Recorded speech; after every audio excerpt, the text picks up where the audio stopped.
We would be honored if you would join us. All right, everyone, welcome to the final episode. Not the final episode of Dungeon Crawlers, but the final episode to this all-out devastating brawl of which is better, the theatrical release that was completed by Joss Whedon or the Snyderverse cut of Justice League. We've talked to you about The Man of Steel. We've talked to you about Batman versus Superman Ultimate Edition. All three of us have seen those films. We talked about that in the last episode, and we talked so much we ran out of time. So now we have part 3. And this is the episode where we will discuss Justice League. Sorry, guys, I couldn't help myself. What we didn't like about it, what we really didn't like about it, and what should just be thrown in the garbage. Yeah, Wow. Only negative things. This is a show that is just an endless pit of dark abyss. 25% positive. 25% positive, all percent nothingness. No, just kidding. Wow. Just kidding. However, this is going to be awesome. This is, I've really enjoyed, I didn't like the week wait, but I've really enjoyed the discussion we've had.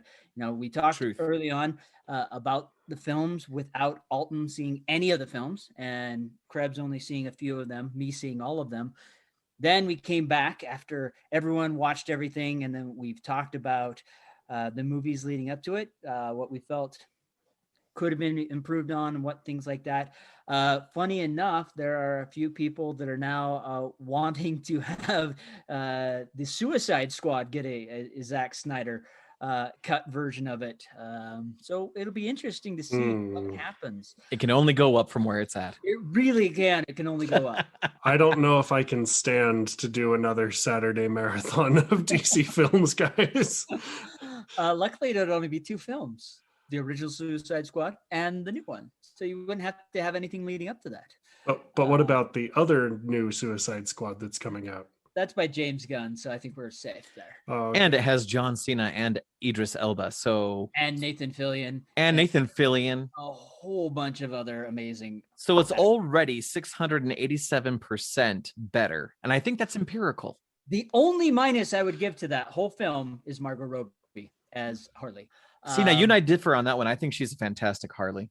Okay. But we can talk about that another time if you want. I enjoyed her as Harley until I watched Birds of Prey movie. And then, which is funny because this will be in a future episode, so we're teasing it. But I've only seen, I don't know, the first third or so, maybe first half of Birds of Prey. And as a Harley Quinn character, I still really like her, but I have to finish the movie.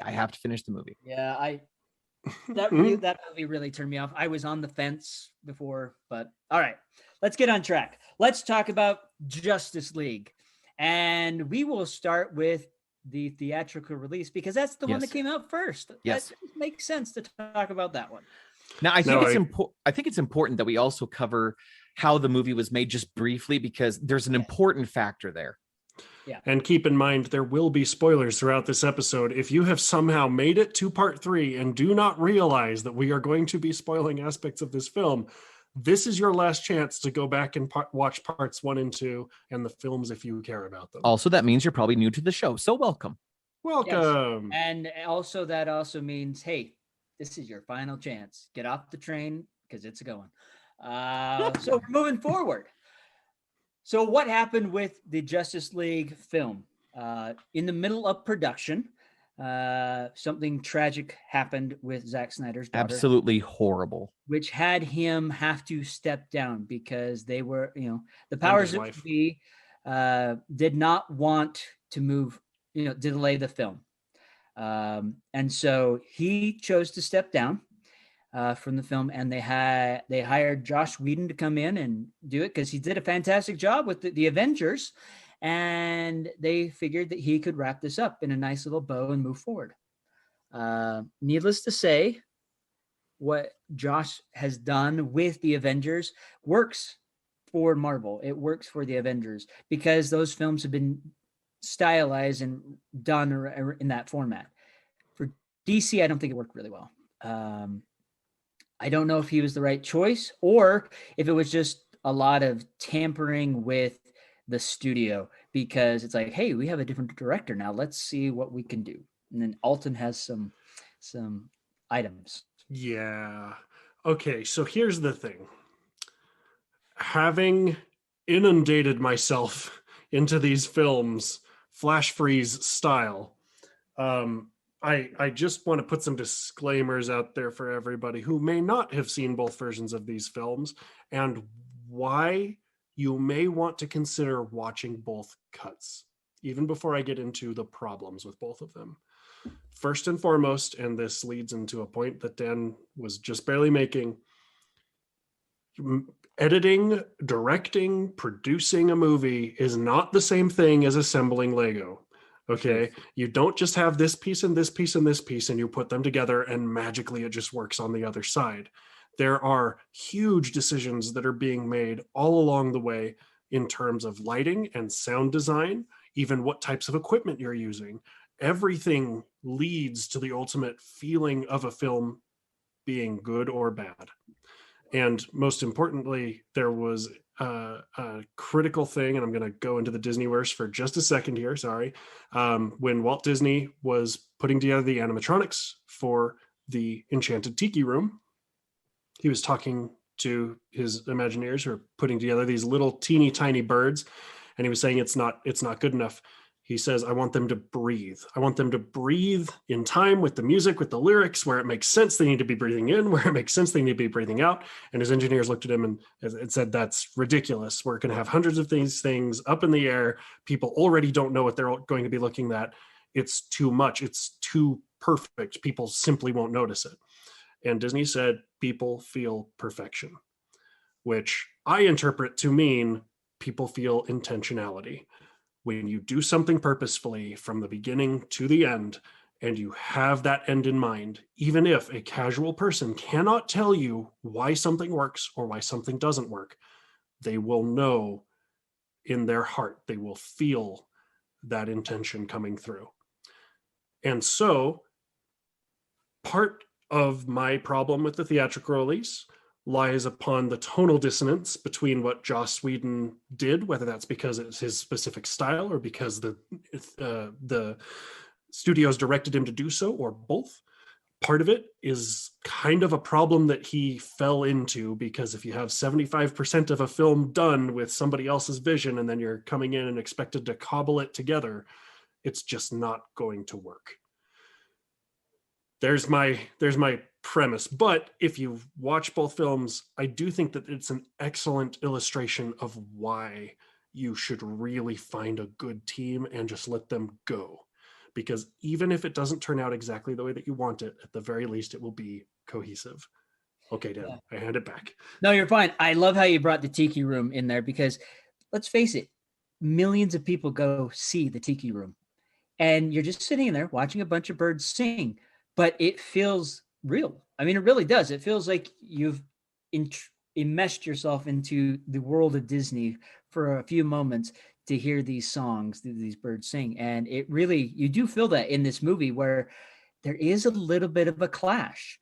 There's a clash between what Zack Snyder saw and what Whedon saw. And again, the great thing about this, it's just the same story told by a different storyteller. You know, it's like, I don't know that I agree with that, but finish your thought and we'll come back. I know.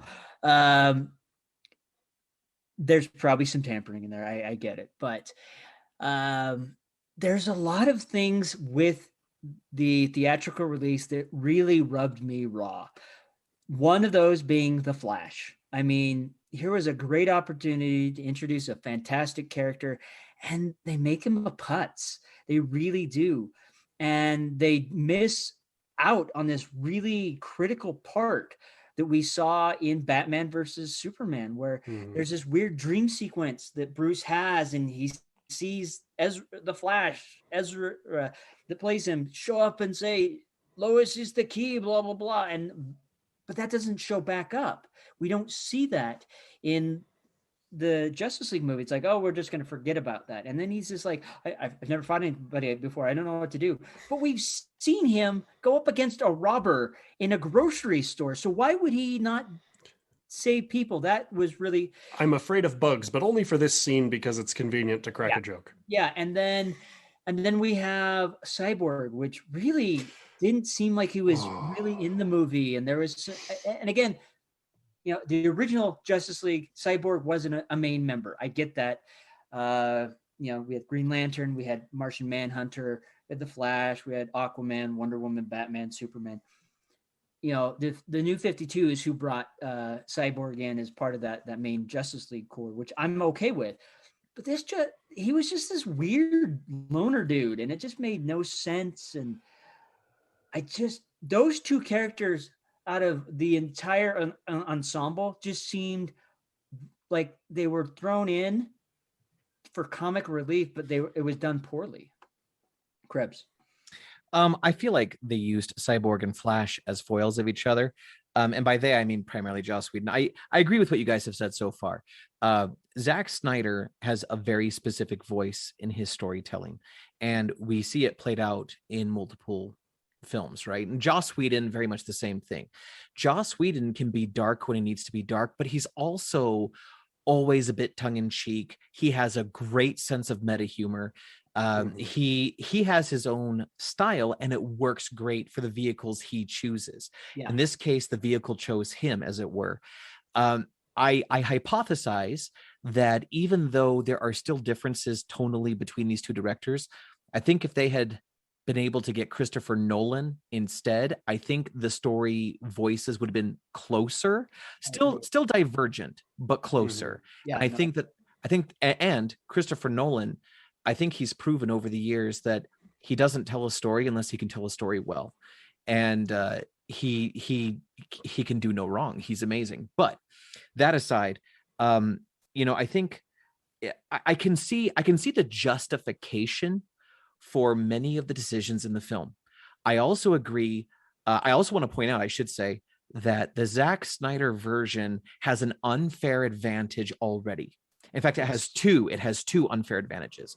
One, it could be as long as he wanted. This is very much the notion of like the extended version of Lord of the Rings, The Fellowship of the Ring, is a superior version to the theatrical release. And it's because it can be as long as it wants to be. And you can tell as much as you want to tell. And it allows you to dive into those beautiful details. So I have actually a question on that front, because we've talked about theatrical lengths before on the show. We did an episode, if I recall correctly, on it, in which, you know, I specifically called out Ender's Game as suffering from the same problem of trying to cram something that needed breathing space into this little teeny tiny 2-hour runtime. But we've seen films like Titanic, for example. That film is not a 2-hour film. Even the theatrical cut was not a 2-hour film, right? And Lord of the Rings is another great example. Even though the extended edition is definitely a much longer film, the theatrical cut already, quote unquote, ran long relative to what was normal for theater at the time. So, and there are many other points that I want to get to on the theatrical cut of Justice League, but that is a question that I wanted to pose specifically to you, Krebs, because you have kind of this background knowledge. Why does this artificial barrier exist, and what do you kind of feel may have been the motivations for the studio to get it to that 2-hour runtime? Well, this kind of gets us to the second advantage of the Zack Snyder film, which is it had way less studio intervention. By comparison, the problem that we have, this artificial barrier that you talk about, you and I might see it as arbitrary, but here's the reality of that barrier. Every studio that produces a film is only concerned with box office sales, and they will force a creative to go one direction or another, or 12 different directions along the way. Kathleen Kennedy, sorry, I didn't mean to sneeze just now, but anyway, 12 different directions, because they're trying so hard to capture money in the pocket. And so the studio is only focused, the studio's a business. I'm not saying this is like an evil or bad thing. This is how businesses function. They must be profitable. And when you get into the entertainment industry, it is extremely difficult to be consistently profitable. And so going back to your question about this artificial barrier, I would point out that the barrier here is that of trust and faith, which sounds a little weird, but let me explain. You have you have the Lord of the Rings films. The material, the source material, demands a certain reverence and a certain level of focus. And even when oh my gosh, I'm trying so hard to remember the director's name right now. Peter Jackson. Peter Jackson. Thank you. My brain kept going through different Peter names and I couldn't hit that one. Peter Jackson, even he had to capitulate and produce a film that was extremely lengthy. I remember reading articles about how long Lord of the Rings was and how long people were, how long the story was. And yet, when you look at the Peter Jackson cut, it does not contain every detail of the book or every story in the book. People often cite Tom Bombadil, for example. There are things that he cut out, even in the extended edition, which is significantly longer, still does not contain everything, right? So Peter Jackson had to make certain compromises to keep the studio's faith. In return, he showed them dailies of what he was creating, and their trust and their faith increased. And with that trust and faith, you are able to get away with more. And that explains why certain movies are allowed to be super long. Also, let's look at film history for just a brief second, where you've got Cecil B. DeMille, who's making, what's referred to as epics, right? He's making film epics, movies that are 3 and 4 hours long back in the 50s and 60s. But part of that also was the nature of media absorption at the time, or media partaking, right? Or participation by the audience. You have a group of people, not everybody has a television in their house at that point in time. People want to see spectacles and they're willing to sit still and watch. They don't have little screens in front of them all the time like we do today. They're not the slaves of instant gratification. And so, but the audience has changed. I almost said evolved, but that almost suggests that somehow we're better now than we were then. And I got to argue that in some cases we're not better, and in some cases the studios are convinced that we're not better when we are. I think so. So all that together, let me bring this all kind of full circle. The director and the producer have to have the faith and the trust of the studio, and the studio also has to have the faith and trust in the audience, or rather for the audience, right? They have to believe that the audience is going to be willing to drop money in the pocket for this movie. And the truth with the DC universe and with the way that Warner Brothers sees things, they did not have that trust or that faith in everything that was going on. And I absolutely believe that they got way too involved in most of the DC films. No, I think you're right. So really it does come down to, money. It always has. Why go for a 4-hour film when a 2-hour film can get you double the box office tickets, when it's cut down to 2 hours. Because really, and that's why we're seeing the type of films we are now. I mean, we're not really seeing any type of new films that are groundbreaking or out of the ordinary or out of the box, because they're just going with what's safe. What's a safe bet? Which is why superhero movies are being made right now, because it's a safe bet. They're really popular. But when was the last time we got a groundbreaking movie that was like, wow, this is amazing? I mean, Inception, we got that, but it's been a while since we've had a lot of different movies that have been coming out. And those movies that are groundbreaking and out of the ordinary are kind of just, we don't see them as often. They're not really well spoken of. There's The Shadow in the Clouds is one that just recently came out. It's set in World War II, but it's about gremlins and that attacking these planes and stuff like that. And I'm like, I haven't even watched the film yet, but I just watched the trailer and this one just snuck in. I'm like, man, this looks amazing. I got to see this. I mean, it's been out on digital since January. I had no clue this film existed.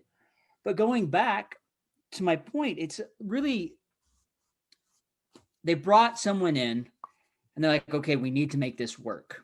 This is what we have. Put the pieces together, do the best you can. And we understand your style of storytelling is not going to be the same. We're going to make this work the best we can. Try to make it close to the look. And as it was coming together, they were probably like, maybe that's too much this way. Maybe this is too dark. Maybe let's put it, maybe just said, hey, let's put some humor in that. That's what I do. When we have a really tense moment, I put some humor in there to kind of release that valve, which we see that at the very end of the fight scene where Bruce is rolling on the ground like, oh, I must have broke something. Like Batman, you could beat the crap out of him and he still keeps going. He doesn't complain. It didn't work. It works for the Avengers. It doesn't work for Justice League. And again, it may have if Joss had been the master building up the other movies up to this one, it could have worked. But the groundwork was already set, the dark tones, there was no humor in there. And so when there suddenly was, it just felt off kilter to me. Yeah. I mean, to Joss Whedon's credit, though, I do want to identify something that he did very well. Mm-hmm. Even though contextually it did not work. He took the material that he was given and he identified the bare minimum number of plot points that had to be hit in order for it to make cohesive sense. The film itself, as I have expressed to multiple people since I watched it, is not terrible. Correct. It's also not good. It's just kind of this middle of the road where it feels like the heroes and us as a consequence are being pulled along instead of being pushed through the story narrative. And when I look at all of the major plot points, especially in comparison to what I ended up seeing from the Snyder Cut, I was like, yeah, okay, all of the things that had to happen in quotes were there, but the execution, the editing, the tonal dissonance, the things that had to be added in order to bridge them together under a new directorial vision kind of led to this unbridled meh where I didn't feel really high highs and really low lows, or I didn't see character arcs, and where we cut critical pieces of character development in exchange for appealing to that audience need to be engaged and entertained that the studio and maybe even Joss didn't feel could be sustained in a dark, gritty version of the film. One of the critical things that you already called out is the way that they kind of cut pieces of the Flash out and turned them into this, oh, I got to figure out how to be a real hero now, Pop, but they also did my boy Cyborg real dirty. I mean, and this is where Cyborg is the only character in the DC universe that I've ever actually really cared about. I've liked Batman, I've liked Superman, I've liked Wonder Woman, but Cyborg is the only character that I've really been like, yes, I get you, I understand you, I like you.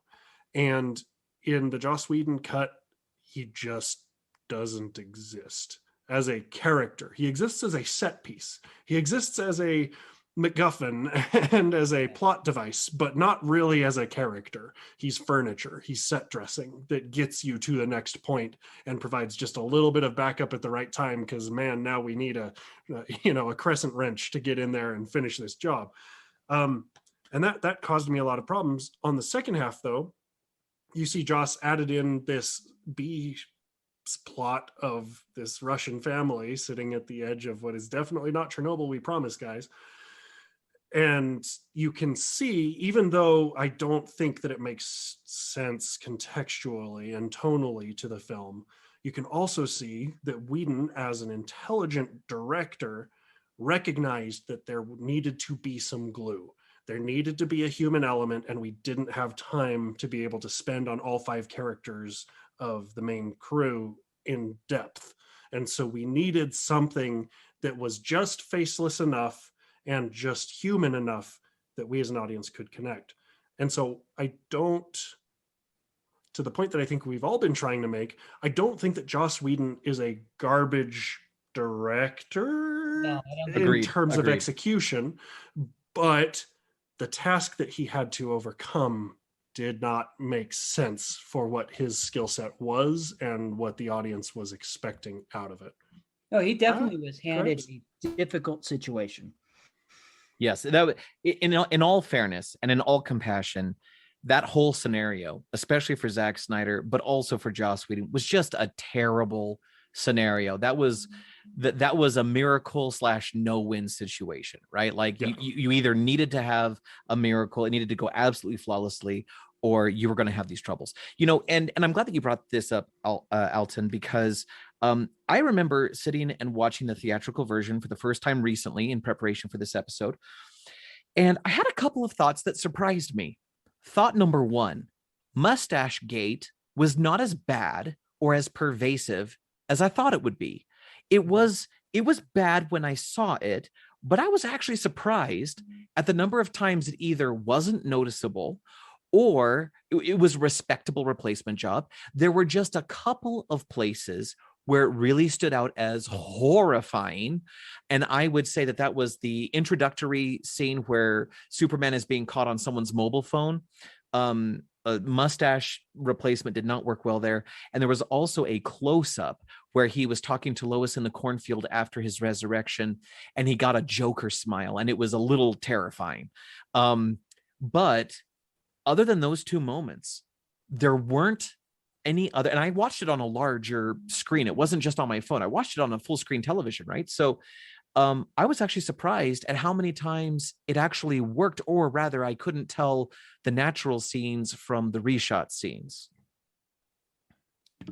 So I don't want to spend the whole time on the theatrical cut here, though it is important that we've talked about what we haven't until this point contextually. If you haven't seen the theatrical cut, this is your drop in really quick into that world. But I do think that it is important that we talk about, from a story standpoint, what are some of the critical differences? What are some of the critical things that happened in the Joss Whedon cut that did not happen in the Snyder cut? And then let's talk about what ended up replacing them. You guys okay with moving on? Krebs, you feel good about that? Yeah. Well, I was kind of mid-thought there, and I wanted to also ask you guys this question. I think these are two questions we need to answer. The other thought that I had about the theatrical cut was how bad I thought it wasn't. Right? Like, it wasn't. I'll tell you right now, cards on the table. The Zack Snyder version, in my personal opinion, is a better told story.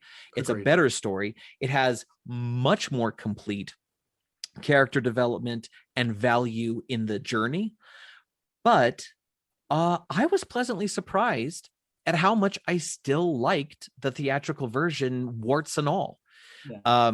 Wasn't perfect, wasn't great. I agree with that. But I don't think it was quite as bad as everybody made it out to be.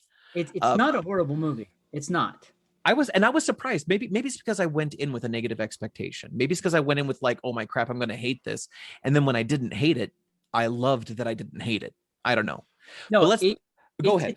It's a good film. It's a good film. It's not, when compared to the Snyder Cut, definitely it's the weaker of the two. But it's not a bad film. It still hits some good points. It still tells a decent story. But it does have some issues. As far as the big comparisons, what I think between the two films, in the theatrical release, we have this weird scene where Clark is talking to Pa Kent on a mountaintop while he's stacking rocks. Yeah. Just really weird. In the Zack Snyder cut, we see him walking through the ship, picking his suit, and we hear both fathers. We hear the voices of both fathers to rise up, be the man that you should be, the person that is the savior of this world. I really felt that was more conceptually designed better.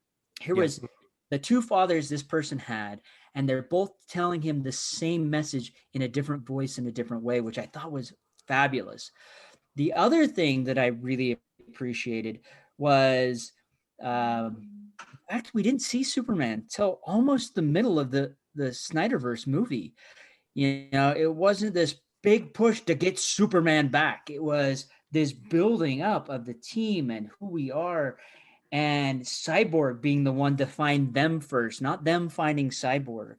And the development of Cyborg's character, and we got to really see a development of all the characters up to the point where they come together, where in the first one it was just kind of this mashed together because Bruce is trying to find them to save the world because this war is coming.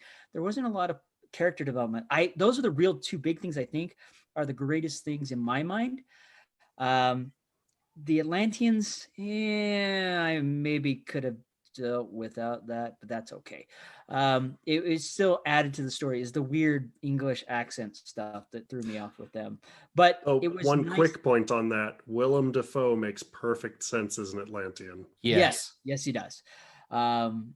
And not only that, where suddenly he has the trident, because we haven't seen the trident. He doesn't have it now. Suddenly, then suddenly in Aquaman he has it. Why does he have it? Well, because he was given it, and the Justice League. A lot more things make sense.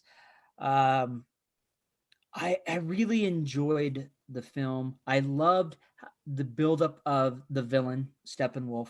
I feel like in Zack Snyder's version it was a lot more solid. We got to see more dark side. We got to understand the mother boxes better. And and again, yes, you're right. He had more time to go, oh, hey, that didn't work for Josh. That didn't work either. I'm going to fix these things. Yeah. Which obviously time is always better. But the biggest thing for me is that scene, where he's walking and hearing both fathers, and that he wasn't rushed into the story. I like how it took a while. I like how, there was Cyborg and Flash kind of joking around that they were grave robbers now. That kind of humor worked for me. But all in all, there's just those key sequences where we see character development of those main heroes coming to the point. We saw the storming, the forming, and then the norming in the procession with these guys, where Yes. I don't think we really got in the theatrical release. All right, we'll go. So I very much agree with you on all of those points, actually. All of those points. Which I know we're a show of people who generally get along, and sometimes audience, you may feel, or constant listener, you may feel that like we're just chummy and we come in here knowing what our points are going to be and we all line up and it's not magic. But sometimes it actually is magic, and sometimes we disagree vehemently, but we can still be friends while we disagree, and I appreciate that as well. But I do very, very, very much agree with all of those points, especially the one about not rushing to Superman. One of the plot contrivances in the theatrical cut is this fabricated conflict of should we, shouldn't we? Are we going to make zombie Superman? And blah, blah, blah, right?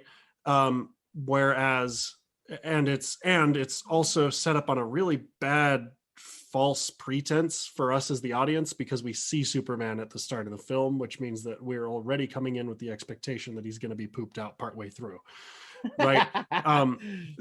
The story trope of a fate worse than death only works if your stakes make sense. Yeah. And if you are starting out a story with the contrivance that Superman is going to come out all right, but now we're going to introduce this fake conflict that he might be evil, that's a problem, right?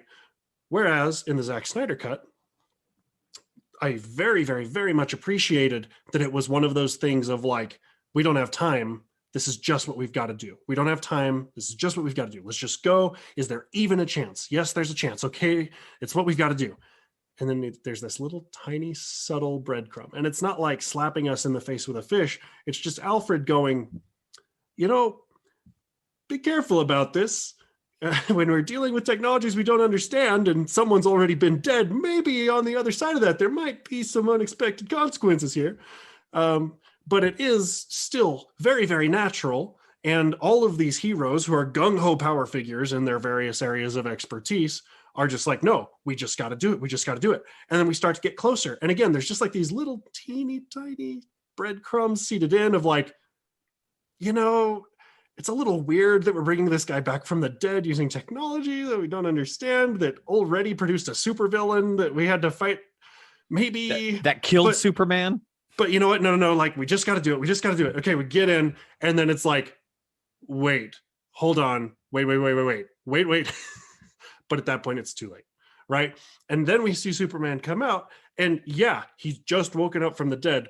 First off, Batman is not in the room, which is exactly what you need as a story point. Yeah. And it's also not because Batman has some secret backup in his back pocket, like, woohoo, let's see what happens here.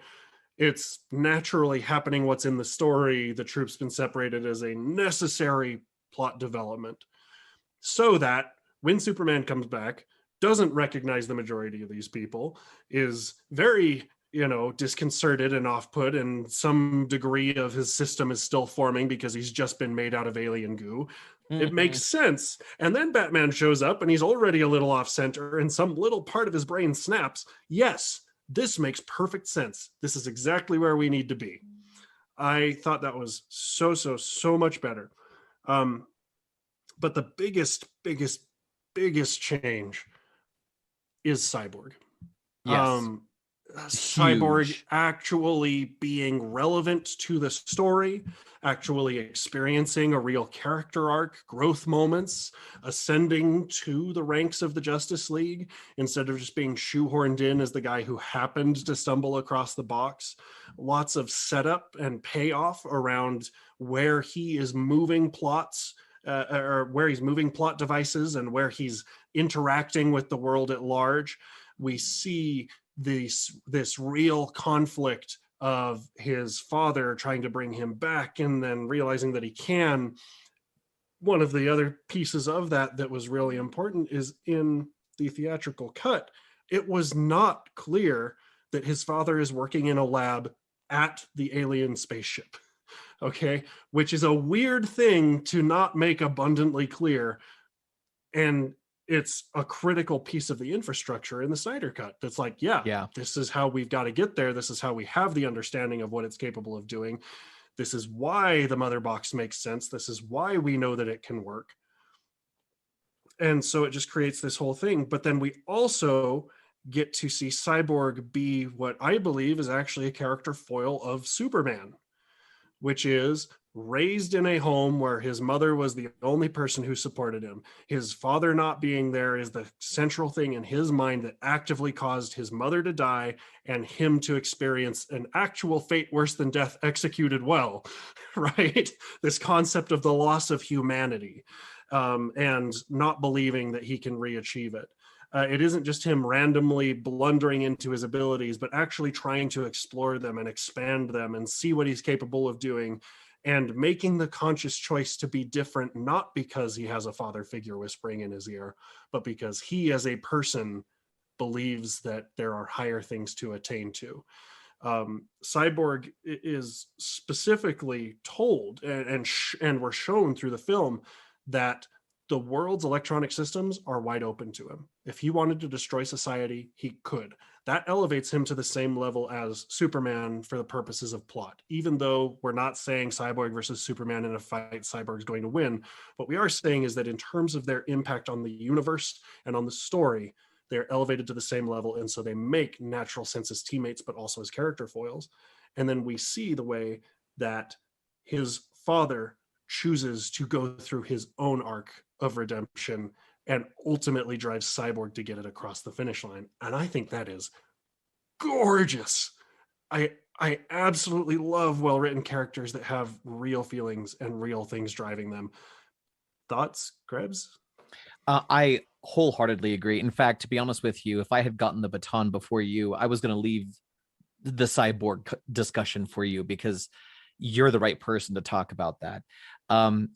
We've hit on character development multiple times. The one thing I'll say on that wise is that the Flash, his character in this movie, still abides by the notion that he's a kid thrown into a superverse and he's finding his way.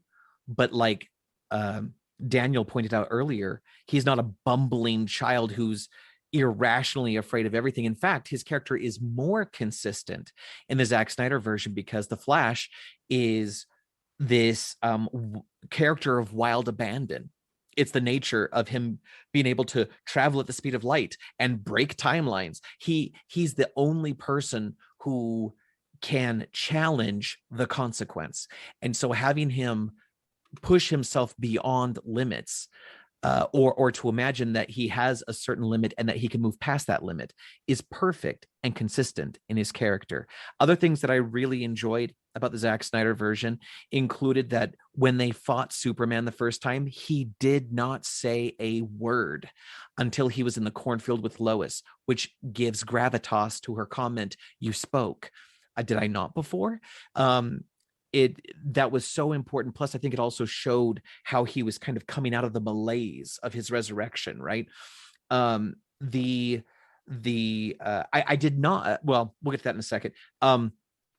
The moment where all of the Justice League minus Superman is in the hangar with Bruce Wayne, and they're talking about the meaning of the mother boxes. They're talking about what that indicated, why they're active now, what does it mean for Superman? Could we possibly use it? Like that moment was far more mature and far more intellectual, which I think fits the group far better than what we saw in the Joss Whedon version, where they're basically going through a Firefly-esque banter session, trying to outwit each other instead of form a cohesive plan. So I love the integrity and the intelligence of that scene. I don't want to steal too much. I know, especially Dan has some other thoughts, but really quick on that point, a quick expansion on that. I think that that's one of the thematic differences, meaning theme from a story standpoint, is that in the theatrical cut, the conflict is centered around getting the team together, whereas in the Snyder cut, it is centered around characters becoming compatible through self-growth. Yeah. It's not that we can't get the Justice team into one place and get them to work together. It's, can we overcome our individual weaknesses?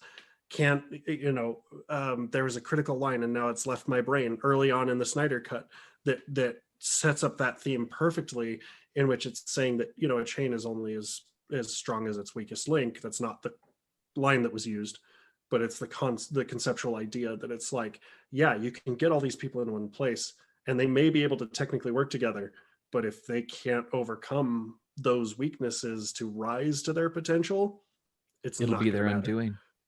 Yeah, absolutely. In fact, I was also having a thought earlier that in the theatrical version, it's a shorter film, but it also feels like two stories. It feels like the formation of the Justice League, the stopping of Steppenwolf, right? Yeah.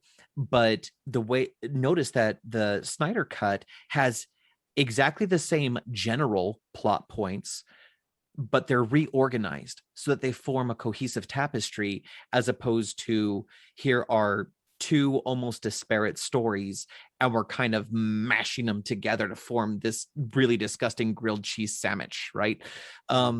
It's not the same thing. There's just a difference in the maturity level of the storytelling overall. So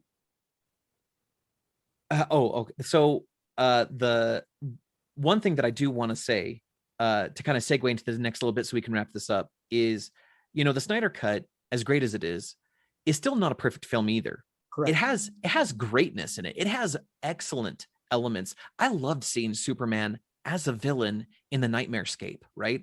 But there were also things that did not go well. There were some warts left over in the Snyder cut. For me, one of those warts was the disconnect with the Aquaman film. You brought this up earlier, the Atlanteans and the Aquaman that we saw in Justice League, whether it's theatrical or whether it's the Zack Snyder cut, is just honestly too far removed from what we saw in Aquaman's dedicated film. Yeah. There was this disjointedness. And the thing is, I don't think that's Zack Snyder or Justice League's fault. I think that has to do with the fact that they directed the film very differently when it came out after Justice League. Mm-hmm. But all that said, that's one of the warts that's on the Zack Snyder cut for me. I realized that they put it in a 4:3 aspect ratio to more appropriately fit the IMAX aspect ratio. I got to be honest, I didn't love it. And especially because ultimately, and it was known well enough in advance. Well, no, that's arguable.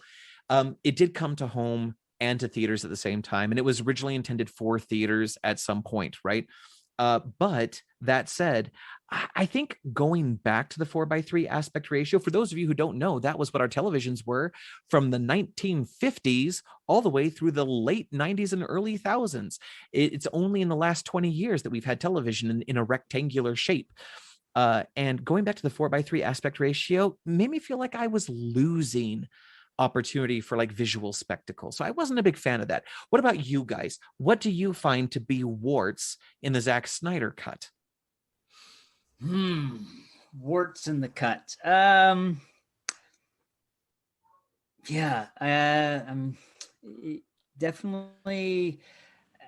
I mean, the biggest thing again is still going to be Jesse Eisenberg as Lex Luthor. I would have liked to have seen as much as I don't like him as Lex Luthor. I would have liked to have seen a little bit more of him. Somehow him manipulating him. It was really nice to see Jared Leto at the end as the Joker, very much looking like a Heath Ledger type Joker. A little bit more crazier. He didn't look like he did in Suicide Squad, thankfully. Yeah. So I could accept this Joker a little bit more than the Joker I saw in that one. The one wart that I would definitely take is the swearing. I mean, the F-bombs that were dropped. I just didn't enjoy that in this film.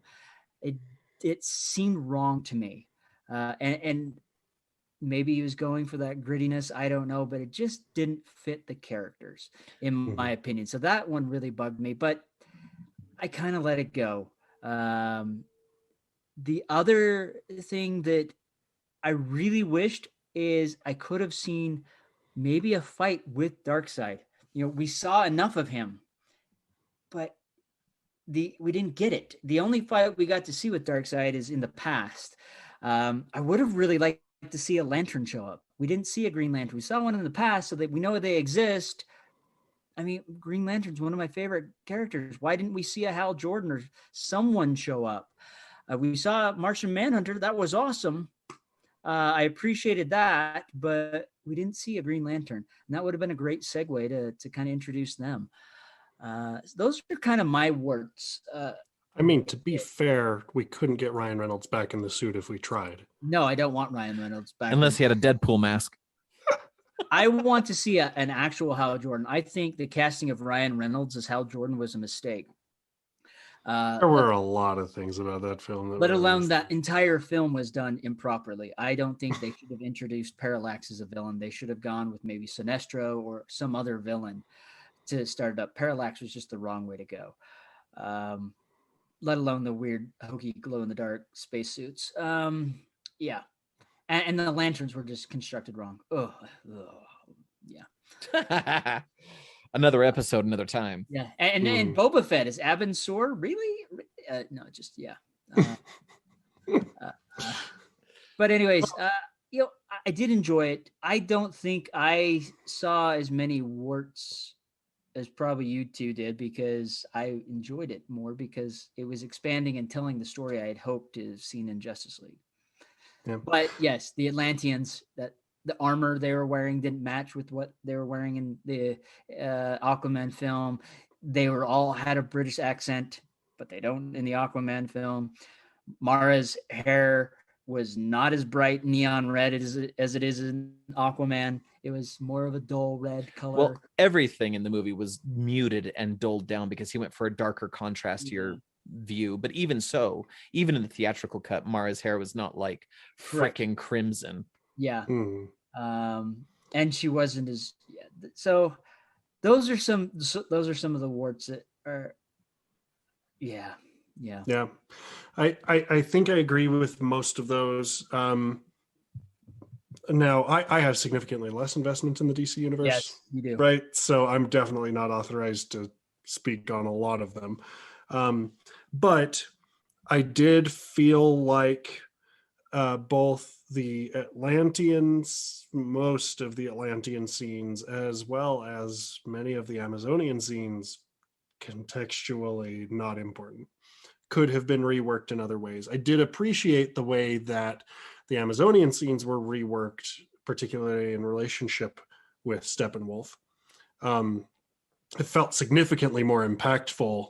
But 100% then agree. we just kind of stayed there. And that was a little weird to me.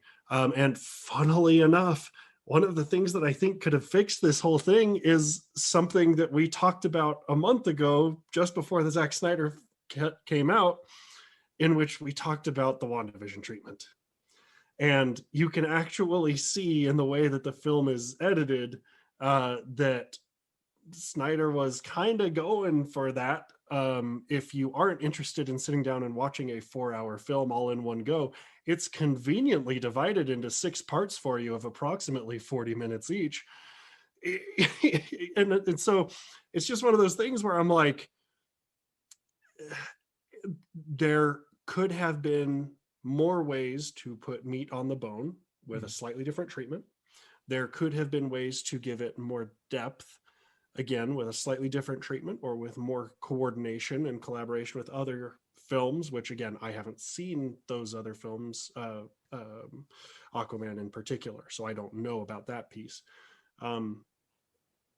But they felt like they were put as the first 2 sections of the film, mostly because they couldn't quite get the engine revving, and if you happened to put it in the middle of the film, it would have brought everything to a complete halt. The other one that did bother me about The Flash, funnily enough, was his introductory scene, in which he's applying for a job. Yeah, and sees this cute girl walking out and then goes and saves her life and lays her down oh so gently, and then she never appears again for the rest of the film. And that felt like a missed opportunity, but also kind of unneeded, even though it illustrated what Flash was capable of doing and some of his character traits. Even I felt the romance wasn't there. Genius. I felt like that scene was genius because it shows that he is capable of saving people at the most inopportune times. And then not only that, obviously it's Iris, because they're kind of matching it up with Iris from the Flash TV series. But he takes that opportunity. I'm sorry. That it's his love interest. So I'm sure she's going to tie in with the Flash film that they're going to do. But not only does he save her, but then he takes an opportunity to grab a hot dog and stuffs it into his pocket so he can go in and still score the job, because now he's divided this hot dog up between these dogs, and they're all over. But that's kind of my point, though, right? Is not contextually knowing who Iris is, she served no purpose in this film. And even if, I mean, if you could insert literally any woman there, true, then what purpose does it actually serve? Especially when it never comes up again that he has any type of romantic interest in the world, that he has any type of drive or motivation outside of trying to get his father out of prison, that he has no stated character objectives other than to try to harness his powers, and he has some unspoken rules that he has to keep safe because they kind of alter the fabric of reality. But that has nothing to do with her. Yeah. Even if it was random pedestrian crossing the street and he went out and saved random pedestrian, it would have accomplished the same thing in fewer words. And it could be just a random person and that he just happened to like. But what I liked, though, is it sets up that he is capable of saving people. It's not I don't know what to do. I don't know what to do. We're actually seeing him save people. And I think that's where it improved his character. Yeah, the value of that scene for me was illustrating that the Flash can be a hero in his own style, and that he is, you've got Cyborg, who is literally a genius, Batman or Bruce Wayne, who's literally a genius and really rich. And they constantly plot, and they have rules, and they have structure. Even Superman, when he shows up, he has the laws of Kal-El that he sort of follows, right?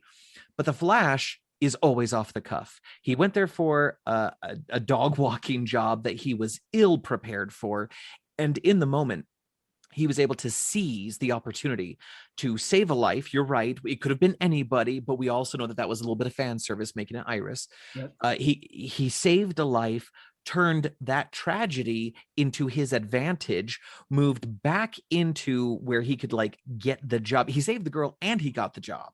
And and it was Flash doing what Flash does. He just solves the problem in the moment. He has no real forethought, and I kind of love that about that scene. Yeah. Okay. It's not I till can be later. convinced. It's not till later that we see a more mature Barry Allen. I agree with you. The Iris thing was fan service, and out of context, you wouldn't have cared.